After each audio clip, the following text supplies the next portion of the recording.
ಯಾಕೆ ಪ್ರತಿಯೊಬ್ಬರು ಊಟ ಮಾಡುದು ಅನ್ನದ ರೈತ ಬೆಳೆದಂತ ಅನ್ನನೇ. ಯಾ ಸಾಫ್ಟ್ವೇರ್ ಇಂಜಿನಿಯರ್ ಅಲ್ಲ, ಯಾ IAS ಆಫೀಸರ್ ಅಲ್ಲ, ಯಾ IPS ಆಫೀಸರ್ ಅಲ್ಲ. ನಾನು ಒಬ್ಬ BE ಇಂಜಿನಿಯರ್ ಸ್ಟೂಡೆಂಟ್, 7 ವರ್ಷ ಜಾಬ್ ಮಾಡಿ ಬಂದಿದ್ದೀನಿ.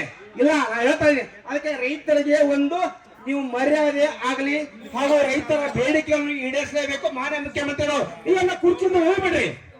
ನೀವೇನು ಅಷ್ಟೇ ಇದನ್ನ ಹೋರಾಟದ ಪಾಲ್ಗೊಳ್ತಾರ, ಬೇರೆ ಯಾರು ಪಾಲ್ಗೊಳ್ಳೋದಿಲ್ಲ. ದುಡ್ಡು ಮಾಡ್ಬೇಕನ್ನ ಅವ್ರು ಪಾಲ್ಗೊಳ್ಳೋದಿಲ್ಲ.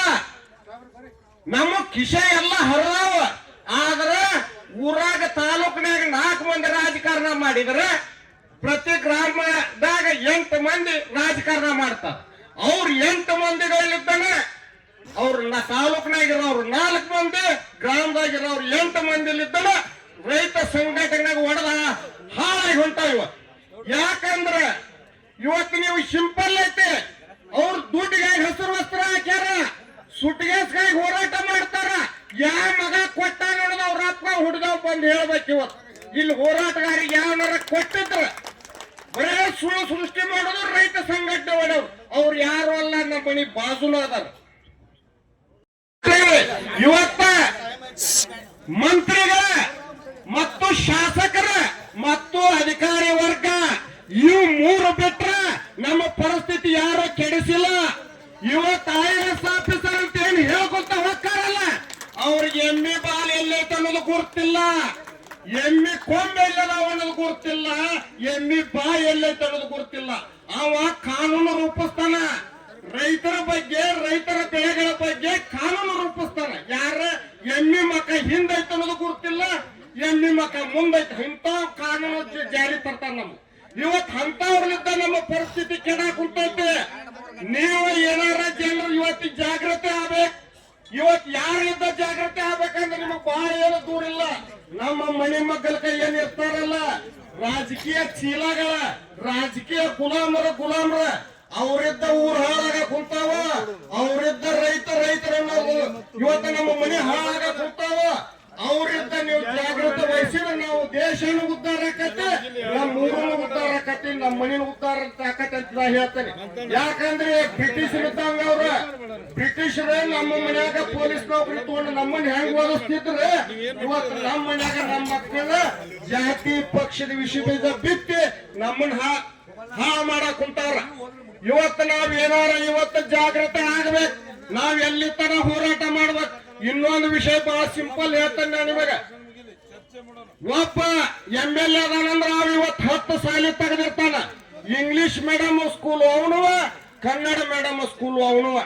ಇವತ್ತು ಒಬ್ಬ ಇಂಜಿನಿಯರ್ ಕಲಿಬೇಕಾದ್ರೆ ಇವತ್ತು ನಾವು ಒಂದು 25 ಲಕ್ಷ ಖರ್ಚು ಮಾಡಬೇಕು.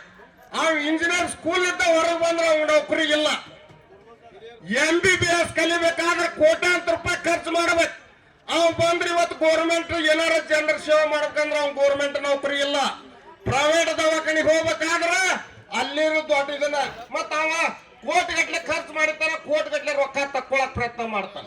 ಇಂಥದ್ರೊಳಗ ಇವ್ರು ಏನದಾರಲ್ಲ MLAಗಳ, ಮಂತ್ರಿಗಳ, IAS ಆಫೀಸರ್, ಇವ್ರು 3 ಕುಲದಿದ್ದ ನಮ್ಮ ಜಾತಿ, ನಮ್ಮ ಇದು ಉದ್ಯೋಗಗಳು ಹಾಳಾಗ ಕುಂತಾವು, ನಮ್ಮ ಸಿಸ್ಟಮ್ ಹಾಳಾಗ ಕುಂತೈತಿ. ಅದಕ್ಕೆ ನೀವು ಮುಂದೆ ಏನಾರ ರಗಡ ಮಂದಿ ಮಾತಾಡೋರು ಅದಾರ. ನಮಗ ನಮ್ಮ ರೈತ ಕುಲಕ್ಕ ನಮ್ಮ ಮಕ್ಕಳಿಗೆ ಒಳ್ಳೇದಾಗಬೇಕಂದ್ರ ನಾವ್ ಇಲ್ಲಿ ಕೂಡಿರಲ್ಲ.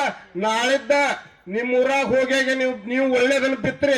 ಅವ್ರು 8 ಮಂದಿನ ಮೊದಲ ಕಟಬಾಯಿಗೆ ಹೊಡ್ರಿ. ಊರಾಗ 8 ಮಂದಿ ಇರ್ತಾರಲ್ಲ, ಆ ಪಕ್ಷದಾಗ ಇಬ್ರು, ಆ ಪಕ್ಷದಾಗ ಇಬ್ರು, ಅವ್ರನ್ನ ಕಟಬಾಯಿಗೆ ಹೊಡೆದಾಗ ನಮ್ಮ ದೇಶ ಶುದ್ಧ ಆಕತಿ, ನಮ್ಮ ಊರ್ ಶುದ್ಧ ಆಕತಿ ಅಂತ ಹೇಳಿ ನಾನು 2 ಮಾತು ಮುಗಿಸ್ತೀನಿ.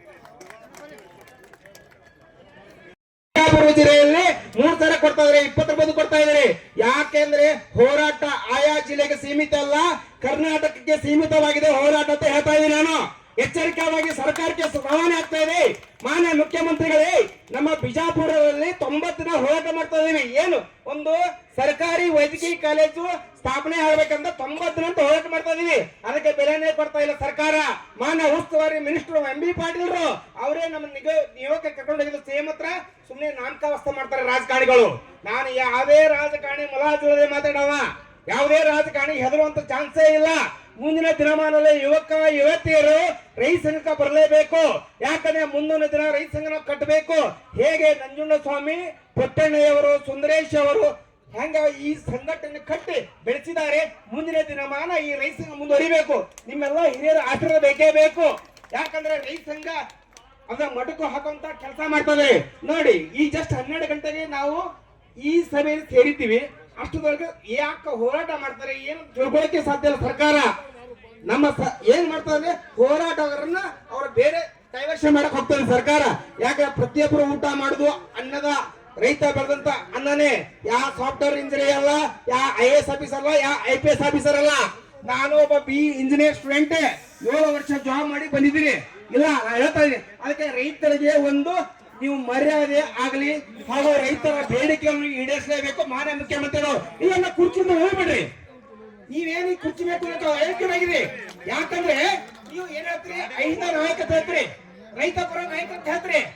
ಬರೀ ಶಾಲಕರು ಹೋರಾಟ ಮಾಡ್ತಾರೆ ಎಲ್ಲಾ ಪಕ್ಷಗಳು, ರಾಜ್ಯ ಸರ್ಕಾರ ಆಗಲಿ ಕೇಂದ್ರ ಸರ್ಕಾರ ಆಗಲಿ, ಯಾರು ರೈತರ ಪರ ಇಲ್ಲ.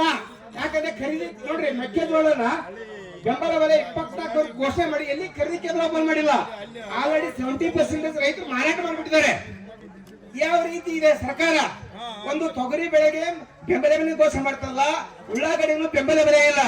ಹಾಗಾಗಿ ನಮ್ಮ ರೈತ ಸಂಘವನ್ನು ಮುಂದಿನ ದಿನಮಾನ ಎಲ್ಲರೂ ರೈತರು ಒಗ್ಗಟ್ಟ, ಒಂದೇ ಒಂದು ಹಸಿರು ಟಾಯಲ್, ಒಂದೇ ಒಂದು ನಮ್ಮ ದೇಶದಲ್ಲಿ ಹಸಿರು ಟಾಯಲ್ ಒಂದೇ ಒಂದು ಹಸಿರು ಕ್ರಾಂತಿ ಇನ್ನು ಕರ್ನಾಟಕದಲ್ಲಿ ಆಗಬೇಕು. ಯಾವ ರೀತಿ ಡೆಲ್ಲಿಯಲ್ಲಿ ಹೋರಾಟ ಆಗ್ತದೆ, ಡೆಲ್ಲಿಯಲ್ಲಿ ಹೋರಾಟ 365 ಹೋರಾಟ ಮಾಡಿದ್ದಾರೆ.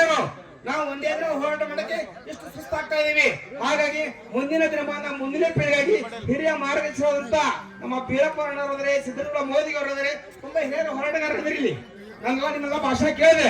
ನಿಮ್ಮ ಭಾಷಣ ನಾನು ನಮ್ಮ ಹೋರಾಟ ನಿಮ್ಮಂತ ಹಿರಿಯರ ಹೇಗೆ ನಾವು ಹೋರಾಟಗಾರ ಬಂದಂತ ಯುವಕ, ಅದೇ ರೀತಿ ಮುಂದಿನ ಯುವಕರಿಗೂ ಸ್ಫೂರ್ತಿಯಾಗಿ ಇದು ಹೋರಾಟವನ್ನು ಎಂದೂ ಈ ರೈತ ಸಂಘದ ಹೋರಾಟ ಎಂದೂ ಮುಗಿಯದ ಅಧ್ಯಾಯ. ಯಾವಾಗ ಮುಗಿಯಬೇಕಂದ್ರೆ ನಾವು ಅಧಿವೇಶನದ ಒಳಗಡೆ ಹೋಗ್ಬೇಕು, ರಾಜಕಾರಣಿಗಳಲ್ಲಿ ಹೋಗಬೇಕು.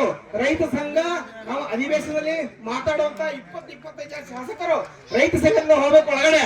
ಅವಾಗ ನಮಗೆ ಏನಾದ್ರೂ ಸ್ವಲ್ಪ ನ್ಯಾಯ ಸಿಗಬಹುದು. ಯಾರು ಕೊಡಲ್ಲ ನ್ಯಾಯ, ನಾವೇ ಧುಮುಕಬೇಕು ರೈತ ಸಂಘದವರು. ಹೀಗಾಗಿ ನನ್ನ ಚಿಕ್ಕ ವಿಷಯವನ್ನು ಹೇಳಿ ನನ್ನ ಭಾಷಣ ಮುಗಿತಾರೆ. ಜೈ ಜವಾನ್ ಜೈ ಕಿಸಾನ್.